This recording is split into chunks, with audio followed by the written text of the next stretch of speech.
Hoje, então, nós vamos falar sobre adoração. Adoração é uma lei natural, é uma lei divina. Quando nós estudamos as leis morais, a primeira lei que nós encontramos é esta, lei de adoração. O que significa adoração? Segundo o dicionário, adorar significa ato ou efeito, adoração significa ato ou efeito de venerar uma força considerada como divindade. E, no sentido vulgar, significa prestar culto à divindade. Em todas as épocas e em todos os lugares, entre todos os povos, praticaram-se a seu modo atos de adoração a um ser superior, a um ser supremo. E isso vem demonstrar que a ideia de Deus é uma ideia inata e universal.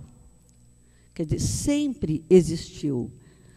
E jamais houve quem não reconhecesse que existe um ser superior, ao qual nós podemos nos recorrer nos momentos de dificuldades, para nos dar conforto, proteção, para intuir-nos e, principalmente, para nos livrar da dor e do sofrimento. E houve época em que a crença se deu através a crença se deu em deuses vingativos. Então, eles acharam que Deus era vingativo. Depois, passaram a ter também a crença em deuses guerreiros.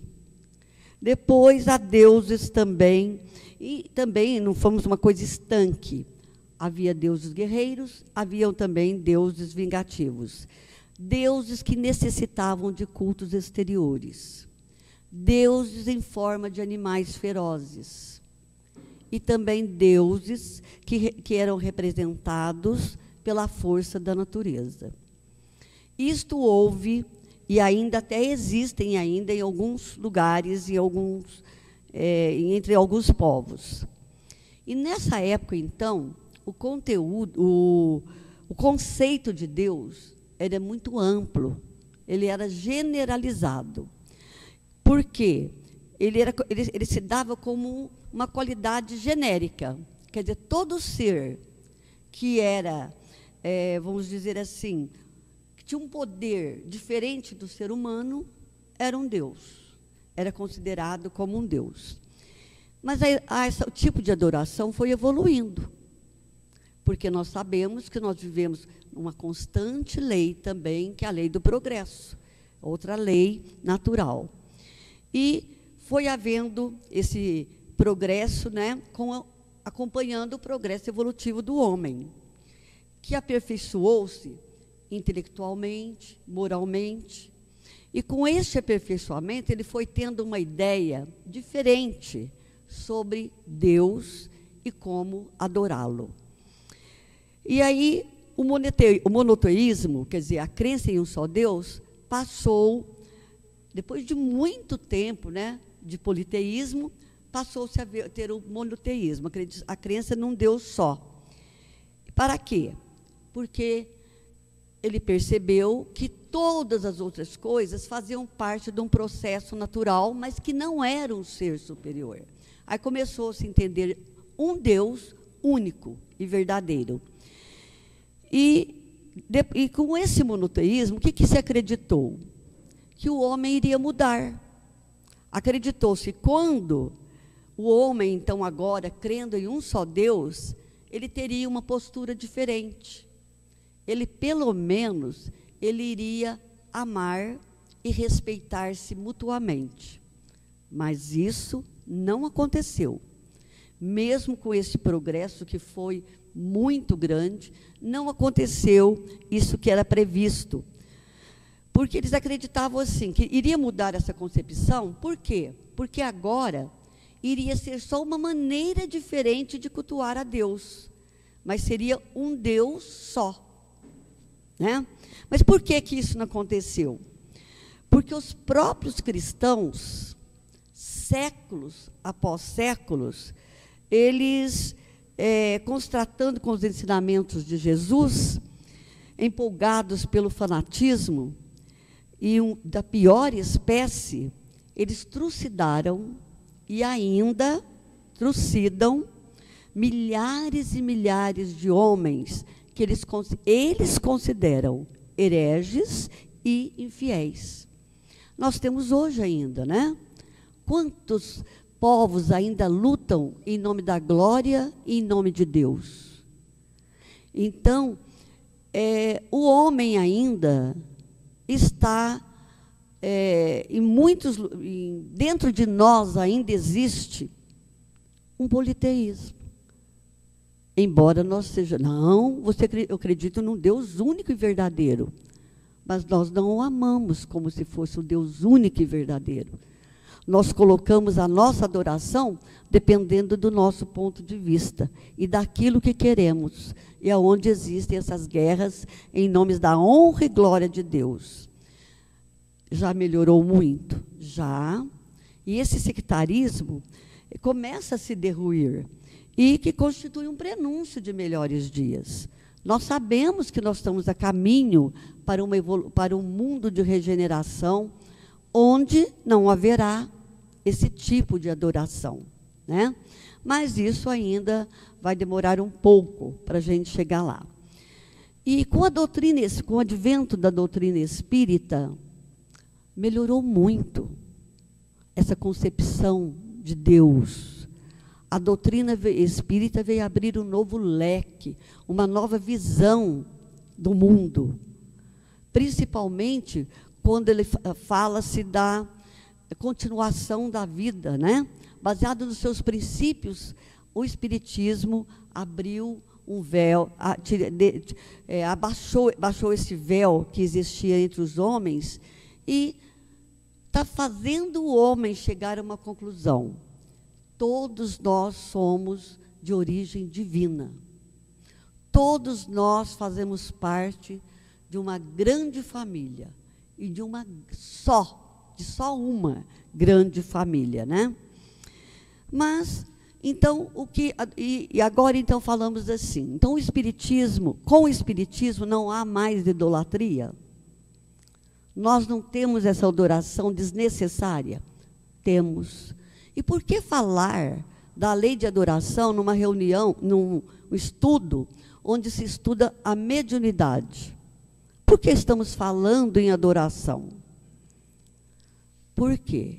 Porque nós, que somos médiuns ou doutrinadores, nós temos que entender que nós ainda temos certos tipos de adoração dentro do Espiritismo, dentro da reunião mediúnica, que nos levam a grandes perdas e nos levam a grandes sofrimentos. Quantos médiuns dedicados, vamos falar assim, dedicados, eles passam por processos obsessivos, principalmente da obsessão por fascinação. E por que acontece isso? Eles são dedicados, falta de estudo. Nós ainda não estudamos o suficiente para entender esse processo maravilhoso, digno, que é a mediunidade. Então, nós ficamos empolgados. Eu falo nós, porque a gente quer se referir a todos, porque ainda cometemos muitas falhas. Nós nos achamos, vamos falar assim, importantes, quando o médium recebe uma mensagem, e no final da mensagem vem Maria de Nazaré, Bezerra de Menezes, Jesus. Olha, e o médium fica maravilhado. Eu recebi uma mensagem de Jesus. Eu recebi uma mensagem de Maria de Nazaré. e ele não estuda, ele passa essa mensagem inadvertidamente para os outros companheiros, e isso vai levando a uma obsessão por fascinação. Ele começa a se achar o melhor, porque ele está recebendo os melhores, vamos falar entre aspas, né? Esses espíritos superiores. E algum de vocês poderiam perguntar, e nós não temos condição de receber uma mensagem de Maria de Nazaré? Eu vou falar sinceramente. Pode ser que tenha algum médium que começou a estudar, que tenha esse merecimento. Mas eu acho muito difícil. Porque a nossa mediunidade, ela é mais a serviço do bem. É a serviço de ajudar o próximo que está sofrendo, o espírito sofredor. Este é o objetivo maior da reunião mediúnica entre nós. Eu falo que nós ainda somos muito, precisamos estudar muito e praticar muito mais o que nós estudamos para que um dia nós tenhamos esse merecimento. Então, não temos que duvidar e não temos também que falar, não é verdadeira essa mensagem. Não nos cabe esse julgamento. Nós não temos que julgar se uma mensagem ela é verdadeira ou não é verdadeira. Mas nós temos que ser criteriosos, principalmente o que recebe a mensagem. E principalmente o dirigente da reunião mediúnica. Ele não pode deixar passar uma mensagem sem expor ao grupo inteiro e sem estudar, analisar e guardar essa mensagem. O tempo dirá se ela foi verdadeira ou não.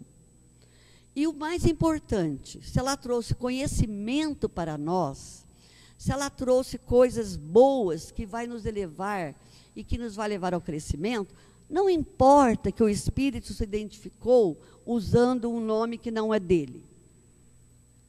Mas importa sim o nosso aprendizado, e por isso não precisa passar para frente. Vamos estudar, guardar e, oportunamente, nós vamos relê-la e analisar. E, com certeza, nós vamos ver sobre outro prisma. E o que acontece quando os médiuns se sentem fascinados por receberem essas mensagens maravilhosas? Eles idolatram, ele é idolatrado. Porque o grupo passa a vê-lo como um santo, um espírito superior. E nós, os médiuns principalmente, não podem se esquecerem que os espíritos que se comunicam conosco, eles são, às vezes, iguais, melhores ou até piores do que nós. Nós temos que estar alertos para isso. Que o nosso grau evolutivo, por isso que eu disse que é muito difícil nós recebermos uma mensagem de Maria de Nazaré, pelo nosso grau evolutivo. Mas não é impossível. E nós temos que nos preparar e não preocupar com o nome. Então, tem muita gente que às vezes está numa reunião mediúnica, e o médium, e no final o espírito põe, um espírito amigo. E o próprio médium, se ele não for vidente,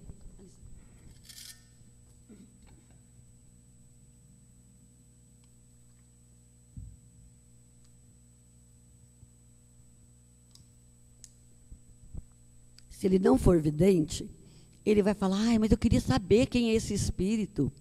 Ai, mas por que ele não pôs o nome? Ai, quem será? Será que é meu avô? Será que, dependendo das características, né? Será que é um espírito familiar? Será que é um espírito superior? E isso não deve nos preocupar. O nome não é importante. Porque um espírito mistificador, ele pode pôr o nome a Jesus. Ele pode pôr Maria de Nazaré, Bezerra de Menezes. Ele pode colocar esse nome e não ser. Então, não importemos com o nome. Vamos importar, sim, com o que a mensagem nos traz, né? E nós temos que combater esses ídolos falsos que ameaçam o espiritismo. E como que nós vamos fazer isso?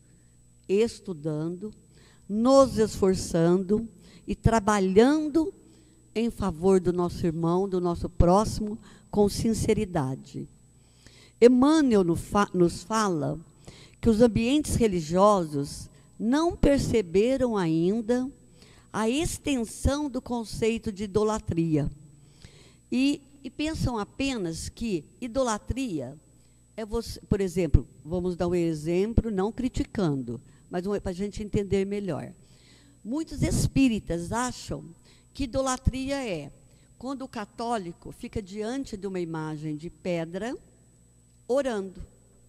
Então, para muitos espíritas, isso é a idolatria.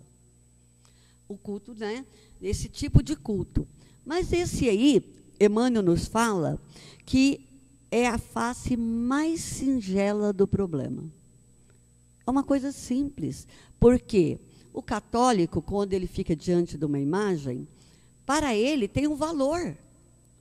E muitos católicos não estão diante da imagem de pedra, mas estão principalmente tendo em vista o objetivo de ver um espírito superior, quer seja Nossa Senhora, seja Santo Antônio.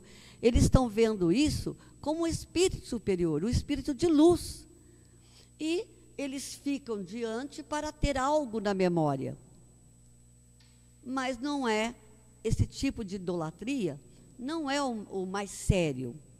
A idolatria mais séria, mais perigosa e que nós precisamos exterminar é aquela que perturba o nosso pensamento e o nosso sentimento. Essa, sim, é perturbadora. E nós temos que ter em mente que a ambição de alcançar os valores espirituais é benéfico, é muito bom. E, de acordo com isso, de acordo com Jesus, chama-se virtude. Eu quero adquirir uma virtude. Então, eu luto para adquirir uma virtude. A verdade. Eu ponho na minha vida uma meta. Eu quero atingir a verdade. Eu quero falar a verdade em todos os momentos da minha vida. É uma meta que eu traço para mim. Isso aí é bom. E, segundo Jesus, isso chama virtude. Agora, e o propósito de atingir vantagens, de ouvir elogios, de se achar o melhor? O que é isso? Isso chama-se insensatez. E isso nos leva a grande sofrimento. E quando Jesus diz assim, que nós temos que evitar os primeiros lugares, ele falava no sentido de, representando os ídolos, para que nós não consagrássemos as coisas da vida e da alma ao culto do imediatismo. Isso sim seria os primeiros lugares a que Jesus se referia, que nós devemos evitar. Porque isso nos traz uma maneira grosseira e perigosa de adorar. E quando nós estamos preocupados, desgostosos com insucessos da nossa vida, nós temos que lembrar de uma coisa, que Jesus aceitou a cruz para nos ensinar como eliminar a idolatria. Porque Jesus era idolatrado, até pelos seus discípulos. E quando Judas o entregou, não foi para que ele fosse crucificado, foi para que ele mostrasse o seu poder.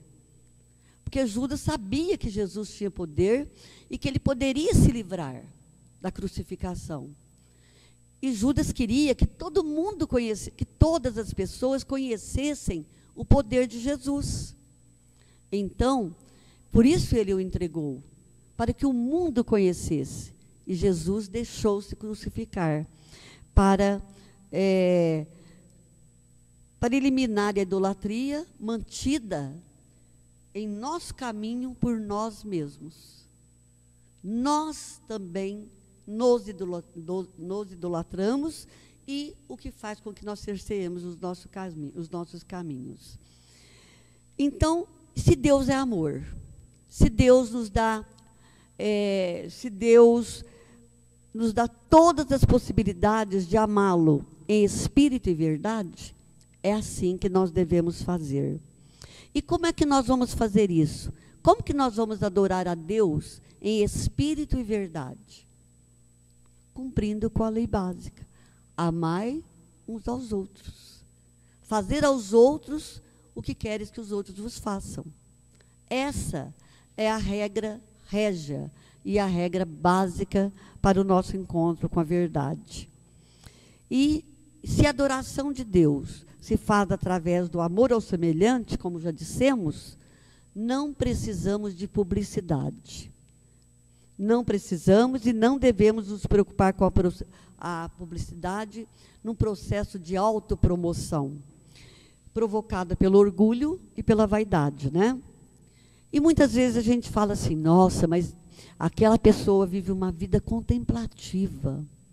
Ela ora 24 horas pelo seu semelhante. Ela tem o seu valor. Ela está, de fato, adorando a Deus. A vida contemplativa somente não é agradável. Por quê? Porque para que nós rendamos graças ao Criador, nós temos que estar junto com o nosso semelhante, trabalhando, amando e respeitando. E a verdadeira adoração nasce dessa ajuda ao próximo. Então, a vida contemplativa por si só não nos garante o nosso progresso espiritual. Pelo contrário, às vezes, na vida contemplativa, nós paramos, estacionamos, não progredimos. Não queremos dizer que as pessoas que fazem isso não estão progredindo. Depende do grau que fazem e como façam, né? Então, o que é adorar? O que nós temos que pensar e ter em nossa mente? O que é adorar? Então, adorar é agradecer, irrestrita e incondicionalmente, por tudo que vivenciamos. É render graças a Deus pelo que temos e pelo que somos.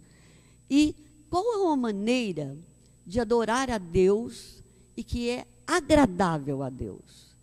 A prece. A prece é uma maneira agradável de adorar a Deus. Porque através da prece, o que é que nós fazemos? Nós mobilizamos recursos que nos permitem enfrentar as nossas dificuldades e ajudar os nossos irmãos a enfrentarem também as suas dificuldades. Isso significa o quê? Que através da oração e por atos de caridade para com o próximo, nós estaremos, sem dúvida nenhuma, numa trajetória de ascensão. Então, se nós queremos, estamos nos preparando, queremos progredir, queremos que essa existência nossa seja proveitosa, vamos fazer isso. Orar e, junto com a oração, agir. Porque a caridade é a ação, é o amor em ação. E o que é o amor em ação?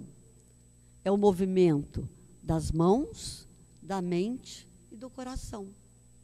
Então, é isso que nós temos que pensar. E nós, então, fazendo isso, estaremos numa trajetória de ascensão e libertação das nossas falhas, da nossa ignorância, e estaremos, com certeza, adorando a Deus em espírito e em verdade. É isso que eu desejo para todos nós. Muita paz.